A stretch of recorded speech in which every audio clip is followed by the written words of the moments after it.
वज़ीर दाखिला के बाद जानिए कि अता तारड़ क्या कह रहे हैं। बुशरा बीबी प्लान करके आई हैं कि लाशें गिरवानी हैं, हम आपका मकसद पूरा नहीं होने देंगे। वफाकी वज़ीर इत्तलात अता तारड़ कहते हैं ये लोग मुल्क दुश्मन हैं, एनआरकी फैलाना चाहते हैं। ये लोग पैसे देकर किराए पर एहतजाज में साथ लाए हैं।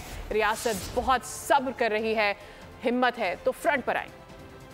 ईद रद्द अमल आएगा। रियासत जो है बहुत सब्र का मुजाहरा कर रही है और रियासत नहीं चाहती कि आपके मकासद को पूरे करें। बिकॉज बुशरा बीबी ये प्लान करके आई है कि हमने लाशें गिरवानी हैं और लाशें गिरवा के हम ये चाहते हैं कि यहाँ पे खून खराबा हो। कि किराए के लोग उनको आप पैसे दे के लाए हैं और उनको आगे आपने फ्रंट लाइन में ढाल बनाया है। इसमें अफगान नेशनल्स, इसमें किराए पे लाए हुए लोग हैं। अपने बच्चों को आगे करें, फ्रंट लाइन के ऊपर बुलाएं। तीनों बच्चों को बाहर से, टिरियन को, कासिम को, सुलेमान को फ्रंट लाइन पे लेके आए ना। जो रेंजर शहीद हुए हैं उनका खून किसके हाथ पे तलाश किया जाए का बाकायदा तौर पे रिस्पॉन्स आएगा और किसी को इजाजत नहीं दी जाएगी कि बेलारूस के सदर का दौरा खराब करें। ये मुल्क दुश्मन है, ये मुल्क में नारकी फैलाना चाहते हैं जिसकी इजाजत नहीं दी जाएगी। सब्सक्राइब करें और बेल दबाएं ताकि कोई खबर रह न जाए।